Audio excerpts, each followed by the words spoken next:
From the opinion pages of the Wall Street Journal, this is Potomac Watch. The Biden administration plans to extend the coronavirus public health emergency as rumors circulate that President Trump might make an early announcement of a 2024 campaign. Welcome, I'm Kyle Peterson with the Wall Street Journal. We're joined today by my colleagues, columnist Kim Strassel and editorial board member Alicia Finley. Welcome to you both. The federal government's COVID emergency was originally declared in January of 2020, and it has been repeatedly extended ever since. The latest expiration date was supposed to be on July 15th, which is this Friday, but news outlets are now reporting that the Biden administration intends to renew it again, at least probably for another 60 days, maybe 90, maybe more. And Alicia, this sounds like a dry, mechanical piece of government bureaucracy, but can you give us a sense of what the importance of this is and why people should be paying attention to it? Okay, so there's several different public health emergency laws. This one actually is somewhat narrow and doesn't provide all that much discretion to President Biden or HHS. What Congress did in March 2020, though, is it allowed or actually required the suspension of food stamp work requirements and training requirements so long as this public health emergency declaration was in effect. It also mandated or barred states from removing from their Medicaid rolls anyone who was deemed ineligible if they wanted to receive an extra 6.2 percentage point bump in their Medicaid funding. So the result of this has been just a huge increase in the welfare rolls, both for food stamps and Medicaid. You've seen almost a 24 million increase in people on Medicaid.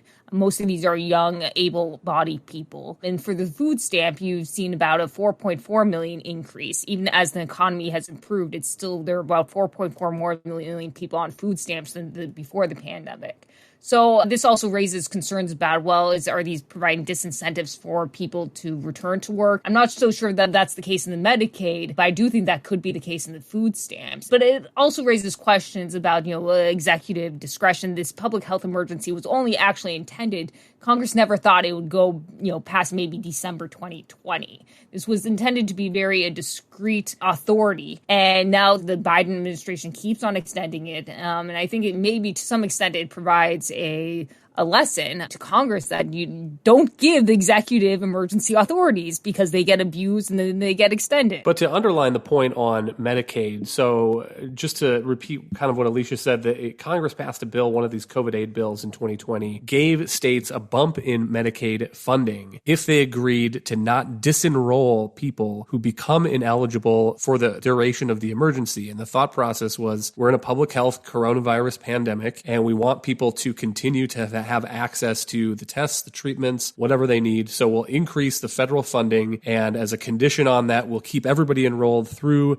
the end of the pandemic. And it is interesting now, Kim, that we're 2 years away, and I'm wondering whether there are any governors that are going to think twice about taking that deal now or decide to turn the deal down, because as the fixed amount, the fixed percentage that they got in the bump in the Medicaid funding is the same, and yet the longer that this public health emergency goes on, the more and more people that get built up on the Medicaid rolls who are actually no longer eligible to be receiving the program. And at some point, those costs and increased flow of federal funds get out of balance, and it might be costing the states more than they think in their budgets. Especially when you look at the numbers, because let's be clear, this emergency is essentially being used to dramatically expand the welfare state. And you guys have just explained how the process whole works and how this emergency authorization and this legislation passed by Congress have tied the hands of states. But you've seen in the end, enrollment, for instance, in Medicaid has ballooned to 95 million people. That's up from 71 million people in December of 2019. 30% of America is now on Medicaid, and most of these states can't do anything about it because the only way to now take someone off the Medicaid rolls is if they die or they leave the state or they purposely opt out, which doesn't happen very much. Similarly, food stamps. Right now we have 41 million people getting food stamps. That's 4.4 million more than before the pandemic. And you look down at these states, some of them, they've got these really hot economies. They are working at record unemployment levels, low unemployment levels. They're adding new jobs. We've got a worker shortage out there of 11 million job openings, but only half as many people available to work. Part of the reason for that is because of all of this expanded welfare and entitlement giving. And so, yeah, I think you're right, Kyle. There would be a growing incentive for some of these states to begin refusing to take that federal money simply so that they can get some ineligible people off of their rolls. By some estimates, there was a Foundation for Government Accountability survey, assumed that there are something like 23 million ineligible people on Medicaid at the moment. That's a lot of bottom line costs for the states, even if they are getting that little bump. And I will underline that with some of the unemployment numbers. So in May, the national unemployment rate is 3.6% in the United States, but some states with remarkably low numbers, Nebraska 1.9% unemployment rate, Indiana 2.2, Idaho 2.5, Virginia 3.0. I mean, these are historically low unemployment rates, Alicia. And I understand that whenever you end a sort of a program like this, it's the same thing with the eviction moratorium that we discussed at the time. There's going to be some hardship cases that come out, but you also can't run a country with emergency policies forever. And it seems like if you are going to end a policy like this, you would want to do it at a time where there's 3.6% national unemployment rate and employers that are really hurting and looking for workers to come help them. And so the other thing I would point out, Alicia, is it seems like the Biden administration is picking and choosing where it wants to say that there continues to be a COVID emergency, because if I recall, they wanted to end the COVID emergency at the border, and now they're trying to keep the public health emergency here for the purposes of Medicaid. Yeah, good points on both. On the first point, I would just add that most people have become ineligible, those 23 million that Kim has pointed out, because they've actually are earning income. Before, during the pandemic, they likely lost jobs, which would have put them underneath 100% or 133% of the poverty line in those the Obamacare expansion states. But many of them now actually have returned to work. And that's why they are now ineligible, is because they're under their incomes, they are no longer eligible. So they could actually potentially get employer insurance and actually pay for it themselves. But why when you can get it free from Medicaid? Or many of them would also be eligible for the ACA, the Obamacare subsidies on the exchanges. And this is what I suspect is really going to be the issue and why the administration keeps extending them, is because these ACA subsidies are likely to end at the end of the year. And what happens then? Well, many of them, some of the people might otherwise be able to qualify for Medicaid. So I think indirectly that this public health emergency could become a public option. To your second point, they want to treat this as an emergency in some contexts, but not others. Obviously, they ended the Title 42, which was also promulgated under an emergency authority. Title 42 was the authority that the CDC claimed to expel people across the border without providing some due process. They obviously ended that, and federal court has reinstated that, but they continue to argue that there is no public health emergency to justify that. The other place where you really haven't seen a lot of urgency is this Novavax vaccine that was actually funded by the Operation Warp Speed. And there were some hiccups in their trial, but it's actually been shown to be just nearly as effective as the Moderna and Pfizer vaccines, at least initially. The World Health Organization authorized it in December, and then the FDA kind of has dragged its heels. In June, the FDA held an advisory committee meeting to actually consider granting approval or granting emergency use authorization to this Novavax vaccine, and they nearly unanimously endorsed it because they actually felt that, well, maybe people who were hesitant to get an mRNA shot because the technology is kind of novel, maybe they'd be more inclined to get this Novavax shot, which relies on more traditional technology, more like traditional vaccine, like flu shot. But the FDA still has, a month later, it still hasn't authorized it. There may be some hangups in ensuring the manufacturing process, all of that is up to snuff, but there clearly isn't the same kind of urgency that you would consider if the Biden administration thought that this was an emergency situation. Hang tight, we'll be right back. You're listening to Potomac Watch from the Wall Street Journal.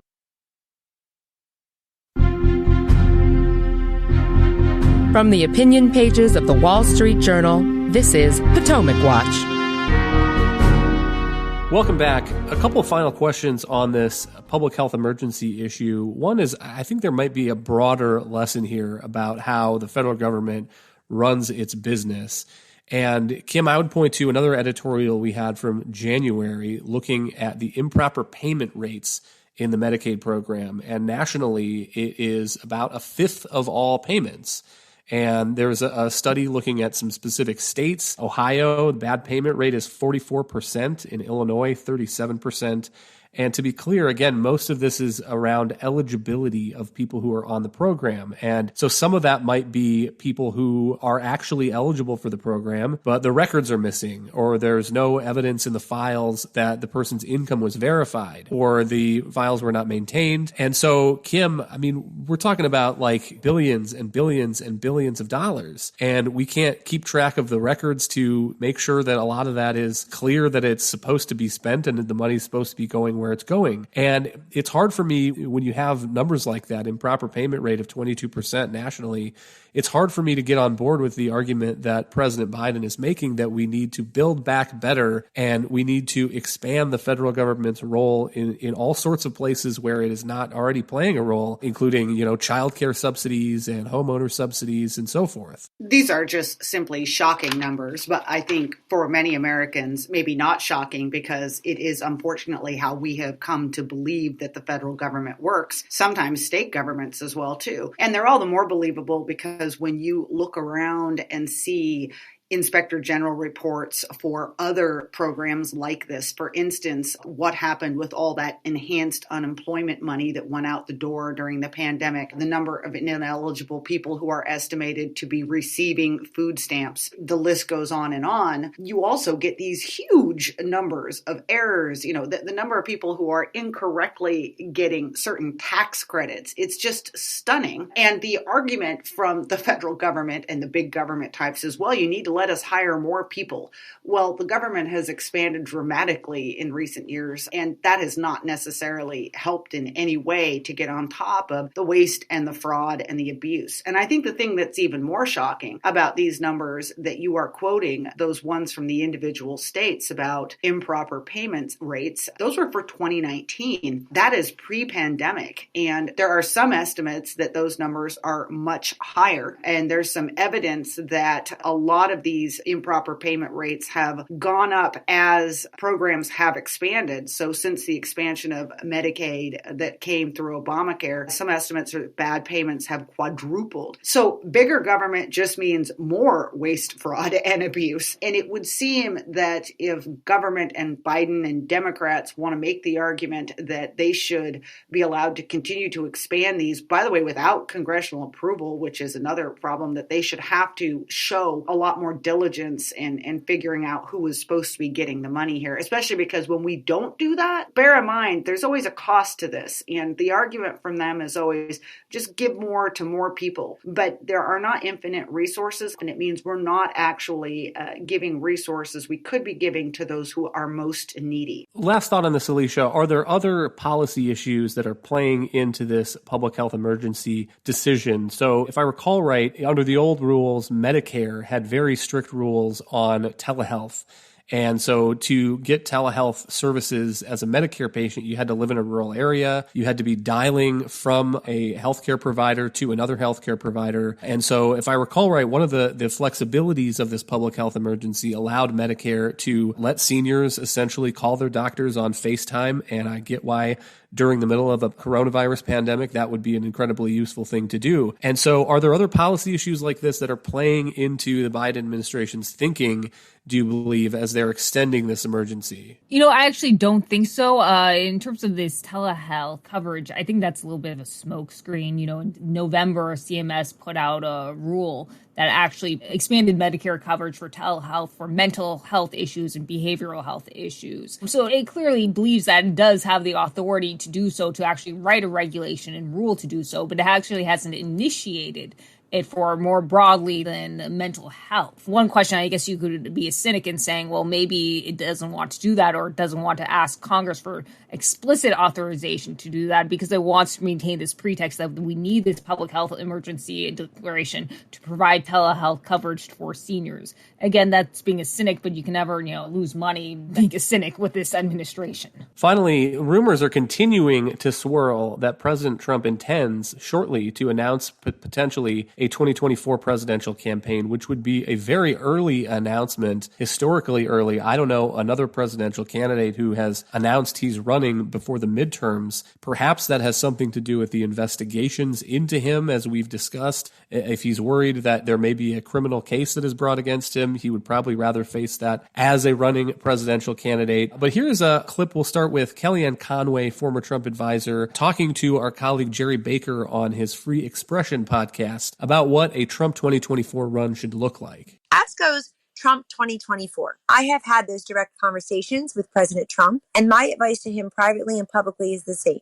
If he wishes to be president of the United States again, he should have a cage match rematch against Joe Biden and offer a binary policy and accomplishments contrast from the Trump White House to the Biden White House. No more of this talking about the past, look toward the future, develop a vision. But look, that has to be weighed against any number of countervailing factors. The biggest one, in my view, is whether the people who want to constantly investigate him and his family and the people around him are ever going to let up on the gas. It looks like they won't. Kim, what do you make of this? And particularly whether a Trump announcement for 2024 here in the months leading up to the November midterms might scramble some of those races. I mean, it does seem to me that if you're Mehmet Oz, if you're Dr. Oz running in that Senate race in Pennsylvania, you would rather run as a contrast to Joe Biden and not have to face questions about a referendum on President Trump. This is a terrible idea. And as you note, it's unheard of. I've certainly never come across a candidate getting in prior to the midterms, at least not one of any consequence. And it's a terrible idea. I say that completely unrelated to the question of a Donald Trump run in the future. Just the timing is terrible. Because right now, this should be a historic election for the GOP. Everything is working in their favor. The administration is under fire for inflation, for gas prices, for a baby formula crisis, for people's sinking 401ks. 75% of the public says we're going in the wrong direction. Biden's at 38% approval rating in the Real Clear Politics average. A recent Siena New York Times poll had him at only 33%. This is a referendum on the administration, and as such, it should be very good for conservatives and win them both the House and the Senate. If Donald Trump gets in here, it's going to instead be all about him. The only group that would love that, absolutely, would be the Democrats, because they want to focus on Donald Trump. They could put the attention on him rather than all of their economic and foreign policy travails. It could be much harder for certain swing district Republicans to win House races, given suburban voters and the way that they left Donald Trump in the last election. You could end up with basically a repeat of Georgia and those Senate races, because the president continued to talk about the election of the past rather than going future. It turned off the voting public. So let's have a debate after the midterms about where the Republican Party field stands. But doing this, he's clearly hoping to clear the decks and freeze donors and preempt the field. I can see that, but Donald Trump might think that's good for him, but it's not good for the party he claims to lead. But notable also that Siena New York Times survey that gives President Biden a 33% approval rating also has him beating President Trump in a head-to-head theoretical matchup, 44% for Joe Biden and 41% for President Trump. The other poll I would point to, Alicia, is a new Politico Morning Consult one, and 61% of Americans say they don't think it's a good idea for President Trump to run in 2024, and 64% say they don't want President Biden to run in 2024. And I don't know that I've ever seen a result like that where you have a really strong majority of the public looking at both of the top contenders for the Democrats and the Republicans and saying, why don't we turn the page? And so I don't know. We'll give you the last word, Alicia, if you want to comment on that. Yeah, I think what was also kind of interesting